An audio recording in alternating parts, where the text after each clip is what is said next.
I'm going to tell you something right now. The hatred, the trollingness of a lot of these dumb people all over on YouTube is getting out of hand. And I'm getting sick and tired of debating these idiots who clearly have no knowledge, no common sense when it comes to basketball. Now, you ask yourself, why am I irritated today? Well, allow me to explain. I was once again on TICKETtv's live stream yesterday and heard from this idiotic person in the panel, and I'm not going to mention his name, but he basically said that Michael Jordan's defense was basically overrated. When it that when he spewed that nonsense out of his own mouth, I immediately muted and basically had to listen in to explain himself why he said it. And he basically said, like, listen, he benefited from basically from the hand checking rules. Like he didn't play no defense and nothing like that. You know what I mean? And immediately I threw my headset down and I was just beyond furious. Because once again, these LeBron James trolls try to once again justify why LeBron James is better than Michael Jordan every single time. And he even said that um, LeBron James and Kobe Bryant are better defenders than Michael Jordan. All right.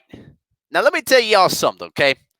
I'm gonna leave Kobe Bryant out of the equation here because Kobe Bryant is a good is one of the best defenders in his time in his own right. So I'm gonna leave him out of I'm gonna leave him out of the discussion. But I'm gonna be particularly focused on why this notion that Michael Jordan being an overrated defender is beyond ridiculous. And we're gonna compare it to LeBron James, okay? Now, all you gotta do research the basketballreference.com. You could look for it for yourself, okay? I got this. I wrote down the stats of Michael Jordan versus LeBron James in terms of their defensive accomplishments and deficiencies. Okay, let's look right here.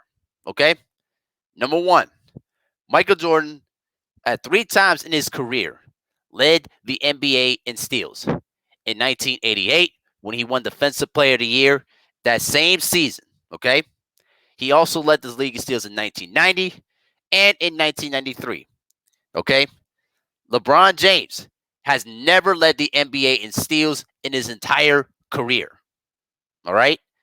Now, Michael Jordan has made all defensive team, first team 9 times in his career. He never was nominated for second team all league defense. He never was because he was an outstanding defender in his own right, and that's why they always put him there.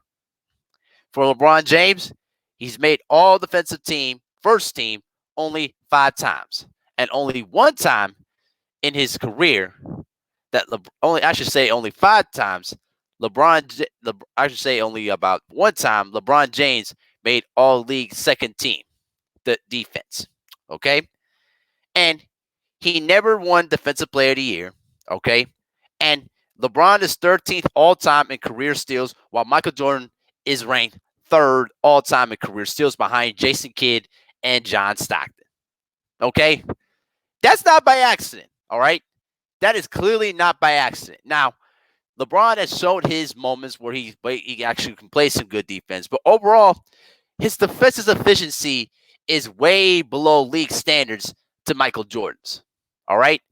Now, for kids who don't watch Michael Jordan on the defensive side of the ball, you missed out on a lot. Okay? Michael Jordan was the best athlete of his time. He could guard the point guard, the shooting guard, and the small forward positions. Okay? He basically can defend you at full court and make you work hard to try to get the ball, up across half court before you had to beat the 10-second violation. Okay. And his hands were so quick that literally coaches would have to devise special plans to make sure that they didn't have to deal with Michael Jordan on the opposite side. Especially when during the championship years when Pippen and Jordan were the 1 and 2 best defenders in the NBA.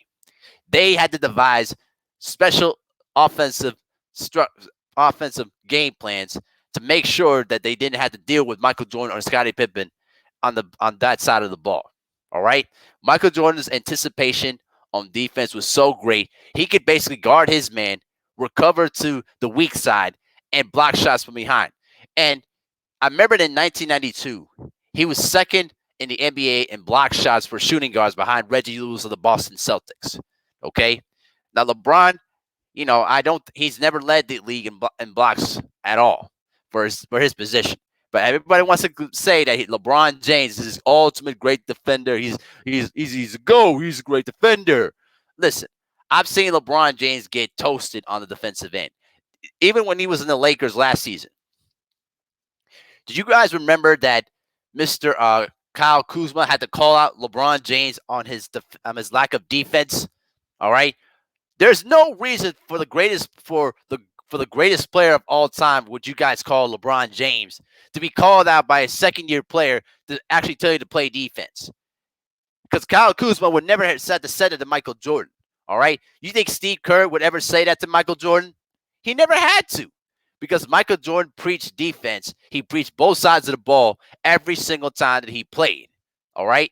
And for this guy to literally tell with a straight face to say that Michael Jordan's an overrated defender is beyond ridiculous. And it makes me mad every single time that I've had to debate about, that I had to really defend about this every single time.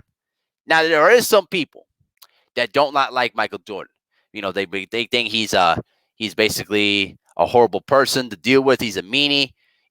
He's basically a sellout to his own people. That's fine. That's your own prerogative. I have no problem with that. Because Michael Jordan has shown evidence of that in his life. But when you basically try to knock down his accomplishments and try to critique his game very negatively, you have taken it way too far. And you should be stripped of your ability to debate any type of basketball with people like myself that study and analyze the game to a complete science. All right? Michael Jordan is the best defender of his time. Okay? Now, I know that Bill Russell, to a certain extent, is a little bit overrated when it comes to his offensive prowess, but he's one of the all-time greatest defenders in the game. And if they had a defensive player of the year, they should have named him after him, because Bill Russell was great at blocking shots, but particularly blocking shots to his guards so they can start the fast break. That's why the Celtic fast break during the 60s was so effective, because all they had to do was just bring the offensive ball handler to Russell's way, and he's going to send it back. And then all he has to do is block it to Bob Cousy, block it to John Havlicek, and then off there he runs to the Celtic fast break to get an easy bucket. That's why the Celtics at that time were so successful on the defensive side of the ball. All right. Now I'm gonna tell you all like this. Okay. You don't have to like Michael Jordan. You don't have to, you don't have to, listen to word for word he says, because sometimes you have to take his words with a grain of salt sometimes. But when it comes to basketball, you're not touching Michael Jordan on any of them subjects. I'm sorry. And I'm kind of glad that the documentary now is coming out, because now it's finally shutting down the notion between the Michael Jordan and the LeBron James discussion, because Michael Jordan's the ultimate leader. He's the ultimate team competitor, and his accomplishments speak for itself. And basically, the bottom line is Michael Jordan stressed defense more than any other player. I have yet to see LeBron James do that in his entire career. All right. LeBron James, I would see LeBron James in games get roasted by the top offensive players. All right. Giannis is burnt on LeBron James. Kawhi Leonard has had great games against LeBron James in his career. I even remember when LeBron was in Miami, when they were facing against the New York Knicks in the playoffs. They put Shane Battier on Carmelo Anthony. And I thought to myself, why are they doing this? If LeBron James is such a great defender that you say he is, why isn't LeBron James taking the challenge of facing Carmelo Anthony one-on-one? See, these are the things that I look at and see the most. All right. For anybody to try to tell me that LeBron James is such a great defender, he has his moments, but he's overall not a great defender. And I'm sorry. And another thing, though, too, while I'm still at it, I even heard that somebody say that Tracy McGrady also could play defense and he's better defender than LeBron James. Listen, I'm not going to go that far to the disrespect of LeBron James in that, because Tracy McGrady never made all defensive team. He never led the league in any kind of defensive category, and never won Defensive Player of the Year. While LeBron James made first team All League defense 5 times. All right, so that right there, so that notion between Tracy McGrady and LeBron James' defense is basically shut down because LeBron does play defense. It's just that sometimes LeBron James, can be very lackadaisical on defense, while Tracy McGrady, a great high volume scorer, but never could play defense to save his life. All right, I'm sorry. That's just the facts of the matter. Okay, but sticking to the subject in hand here, for this person to tell us with a straight face that LeBron James is a better defender than Michael Jordan, or say that Michael Jordan's defense is completely overrated because they allowed the hand checking rules. Well, why is it that Michael Jordan was still making all league defense even when he came back from baseball? I'd like to know that. I'd like to know why Michael Jordan was still among the league leaders in steals when he came back from baseball in 1995. You understand what I'm saying? Considering the fact that after the 93-94 season, the league took away hand checking and still was making first team all league defense those 3 years when they were winning championships, including with Scottie Pippen too. So get out of here, man.